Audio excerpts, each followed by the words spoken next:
Hello दोस्तों, मैं सुमित कुमार, आपका अपना YouTube channel daily official business idea.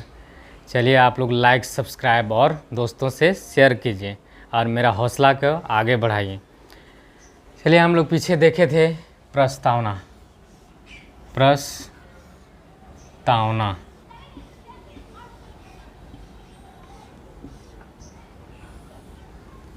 प्रस्तावना में कुछ वर्ड था। ये वर्ड को हम लोग को जानना जरूरी है, क्या है कि परीक्षा में पूछता है, इसीलिए थोड़ा सा जानकारी होना जरूरी है। इसलिए चलिए हम लोग एक एक करके देखते चलते हैं और आगे बढ़ते चलते हैं। प्रस्तावना में लिखा गया था, एक वर्ड था लोकतंत्रात्मक।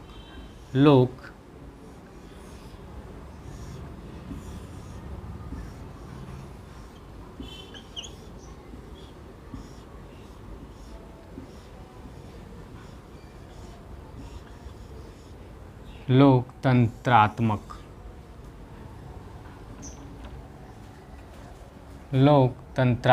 एक वर्ड था। इसके बारे में समझा जाए क्या है लोकतंत्रात्मक। लोकतंत्रात्मक का मतलब होता है कि हमारे देश में जो शासन है उसको जनता द्वारा निर्वाचित प्रतिनिधित्व के माध्यम से चलाया जाएगा। माने हम लोग जनता जो हैं एक प्रतिनिधित्व को चुन के भेजेंगे, उन्हीं के माध्यम से चलेगा। माने हम लोग सांसद के जो है चुनते हैं, 10 लाख माने जनसंख्या पर एक सांसद को चुनते हैं तो वो जाता है 10 लाख जनसंख्या का प्रतिनिधित्व करता है। इसलिए हम लोग कह सकते हैं कि भारत मेरा जो देश है वो लोकतंत्रात्मक देश है। अगला वर्ड आता है पंथ निरपेक्ष। पंथ निरपेक्ष है क्या? देखिए अगला वर्ड आता है क्या? पंथ निरपेक्ष। पंथ निरपेक्ष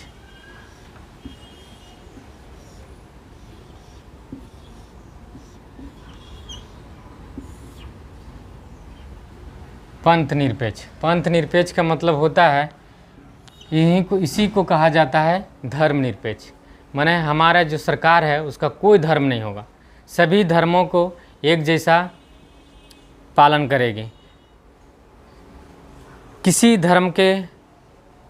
धर्म से भेदभाव नहीं करेगी। हमारे देश में बहुत सारा धर्म के लोग रहते हैं। मान लीजिए हमारे देश में हिंदू, मुस्लिम, सिख, ईसाई और सारा धर्म के लोग रहते हैं। किसी के साथ में भेदभाव नहीं किया जाएगा। अब इसीलिए हम लोग को कहा जाता है कि धर्मनिरपेक्ष राज्य है हमारा देश। हम लोग का आता है गणराज्य। गणराज्य एक शब्द आता है, जैसे गणराज्य।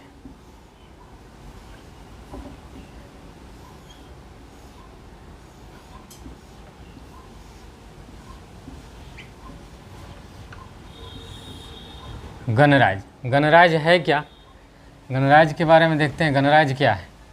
गणराज्य माने होता है कि हमारा जो देश है वंशानुगत राजा के द्वारा नहीं चलाया जाएगा। माने जो हमारे जो प्रधान होते हैं, माने हमारे जो राष्ट्रपति हैं वो हैं सो वंशानुगत नहीं होगा। वंशानुगत मतलब राजा का बेटा राजा नहीं बनेगा, माने राष्ट्रपति का बेटा राष्ट्रपति नहीं बनेंगे।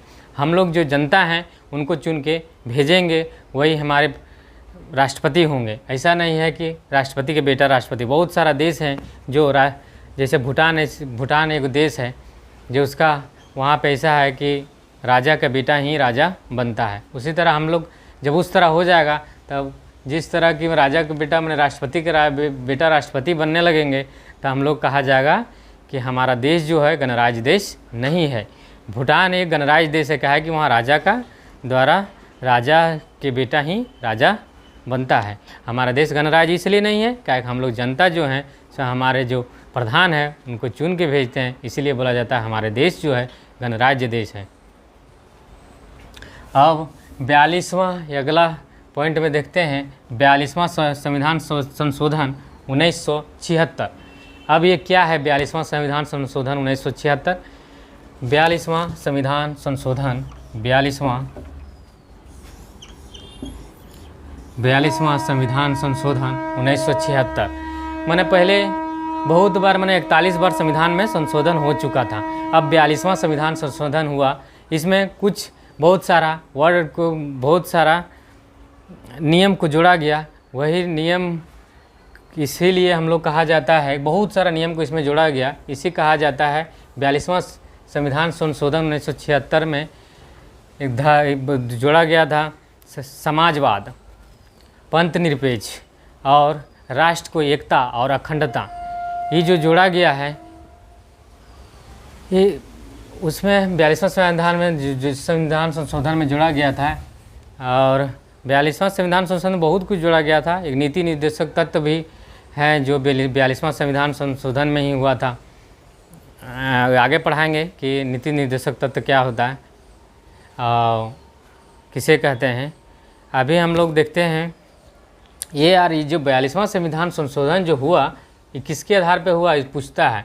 42वां जो संविधान संशोधन है, ये स्वर्ण सिंह समिति के आधार पे हुआ था। स्वर्ण सिंह समिति एगो थे, उनके ही आधार पे 42वां संविधान संशोधन हुआ था। अब अगला हम देखते हैं BN राव। BN राव इसमें बहुत बड़ा भूमिका था संविधान में, संविधान संशोधन में। BN राव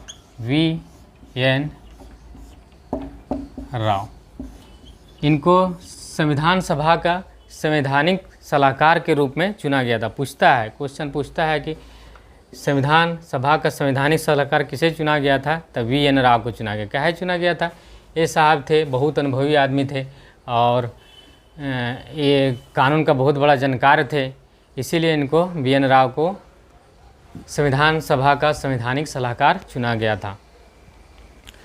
अगला हम लोग देखते हैं कि जब संविधान सभा के जब चुनाव हो गया था तो उसमें सदस्य कितना आए थे, 299। संविधान सभा का जब चुनाव हो गया था तो उसमें सदस्य कितना आए थे, 299 सदस्य चुन के आए थे।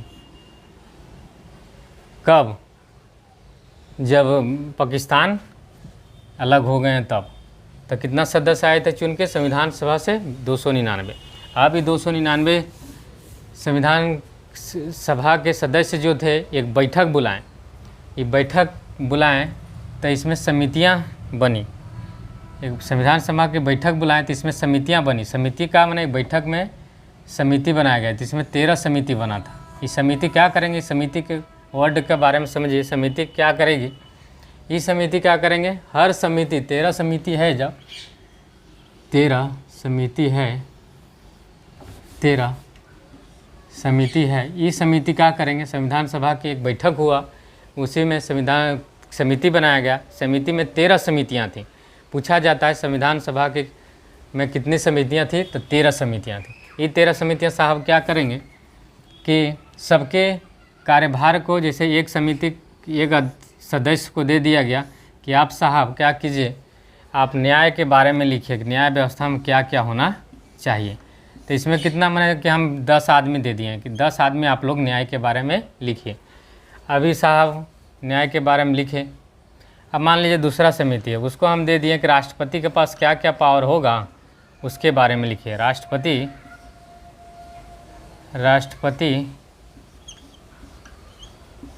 के पावर के बारे में लिखे। तो ये साहब लोग लिखे, मैंने इसमें 20 आदमी दे दिया कि हाँ राष्ट्रपति के बारे में आप लोग लिखें। 2 हो गया। मैंने तीसरा, मैंने उदाहरण दे रहे हैं, तीसरा समिति को मैंने दे दीजिए 40 आदमी को। मैंने आप गांव के विकास के बारे में लिखे, गांव के विकास में क्या क्या होना चाहिए, तो गांव के विकास के बारे में लिखे। अब ये समितियाँ सब, ये जब 13 समिति थी, सब अपना अपना सबका कार्यभार था और सब अपना अपना कार्यभार संभाले थे और सब अपना अपना लिख के लाए। तो अब क्या हुआ, 13 समितियाँ अब लिख के ले के आ गए। अब लेके आए तो एक बैठक बुलाया गया। तो बैठक में क्या हुआ कि सब अपना अपना प्रस्तुत कीजिए कि क्या क्या लिखे हैं। तो मैंने कोई न्याय के बारे में लिखा है, न्याय के बारे में, कोई न्याय के बारे में लिखा है, न्याय के बारे में लिखा है। न्याय के बारे में लिखा है, इस साहब 100 आदमी में प्रस्तुत किए। 100 आदमी में जब 51 आदमी कह दिए कि ना ये जो बनाए हैं सब ठीक है, तो इनका पारित हो गया कि ना ये जो बनाए हैं तब वो मने ठीक है। जब 100 आदमी बैठक हुआ, मान लीजिए 100 आदमी बैठक हुआ, 51 आदमी कह दिए कि ना आपका जो बनाया है बहुत अच्छा है, ठीक है। मान लीजिए एगो राष्ट्रपति के बारे में बनाए, राष्ट्रपति के बारे में, राष्ट्रपति बनाए, तो इसको 51 आदमी कह दिए ठीक है, और 49, इसमें पहले न्याय में 51 आदमी कह दिए ठीक है और 49 आदमी कहे नहीं ठीक है, तब पर भी इनका पारित हो जाएगा। कहा है कि ठीक वाला कितना कहा है 51 और नहीं ठीक वाला कितना कहा है 49, तब पारित हो जाएगा। राष्ट्रपति में मान लीजिए 100 आदमी आ गया, इसमें ठीक वाला कह दिया कि 49 कि ठीक है, 49 कह दिया ठीक है, लेकिन 51 कह दिया नहीं ठीक है, तब इनका पारित नहीं होगा। ये फिर से जाके सब एथी करके लेके आइए, मैंने इसके फिर से मैंने संशोधन करके लाइए। चलिए ऐसे करके सभी का जब पारित हो गया, सभी समितियां का जब पारित हो गया कि सब लोग बना के ले आए, सबका पारित हो गया, तब आया बात क्या, अब इसको लिखा कैसे जाएगा। अब सब अलग अलग लिख के लाए थे, अब लिखा कैसे जाएगा। तो लिखने के लिए अब आए भीमराव अंबेडकर जी, उनको बहुत कानून का जानकार थे और उनको इसीलिए संविधान के पिता उनको कहा जाता है, क्योंकि उनको लिखना एक बहुत डिफ़िकल्ट बात था। और डिफ़िकल्ट बात इसलिए था कि ऐसे ही नहीं लिख देना था, प्रारूप माने उसी का जो संविधान सभा के लोग सदस्य जो लिखे थे उन्हीं को बात को लिखना था एक फार्मा में, एगो ऐसे उनके बात को लिखना था, माने एक बात को लिखना था। अब वो सब उतना जितना लिख के लाए थे उतना थोड़ी लिखते, उनको लिखना था तो बहुत बड़ा काम था। तो वो अंबेडकर साहब ने लिखे। और अंबेडकर साहब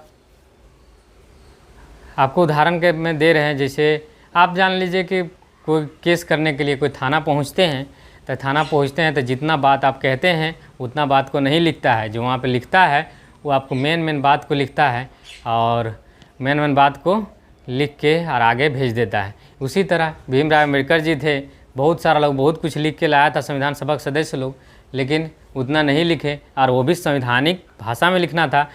तो और वो बहुत डिफ़िकल्ट बात था, इसीलिए संविधान का पिता भीमराव अम्बेडकर जी को कहा जाता है। अब लिख के ले आए लोग और अम्बेडकर जी लिख दिए। अब क्या हुआ, अब इनको अंगीकृत किया गया, मैंने अपनाया गया। कब अपनाया गया, तो 26 नवंबर 1949 को संविधान को अपनाया गया और लागू कब किया गया, 26 जनवरी 1950 को लागू किया गया। अब साहब इनको बनने में कितना दिन लगा, तो 2 वर्ष 11 माह 18 दिन का समय लगा। 2 वर्ष 11 माह 18 दिन का समय लगा। अब इन लोग लिख के जो लाए और लिख दिए, वो इतना बड़ा था कि विश्व के सबसे लंबा संविधान किसका है, तो भारत की संविधान है। विश्व का सबसे लंबा, पूरा विश्व में सबसे लंबा संविधान भारत की संविधान है। इतना लंबा लिखिए दिया था इसीलिए। और सबसे छोटा संविधान पूछे किनका है, विश्व का सबसे छोटा संविधान, तो मोनाको एक देश है, उनका सबसे छोटा संविधान है विश्व का। और सबसे कठोर कानून वाला, सबसे कठोर संविधान किसका है, तो अमेरिका का है। और सबसे नॉर्मल संविधान किसका है, तो ब्रिटेन का है। चलिए आप लोग जितना हम लिखे हैं वो देखिए, आप लोग को समझ में तो आना चाहिए और नोट्स देख लीजिए थोड़ा सा। बाकी हम जितना समझाए हैं आप लोग दिमाग में रखते हैं, उससे ज़्यादा क्वेश्चन नहीं आएगा।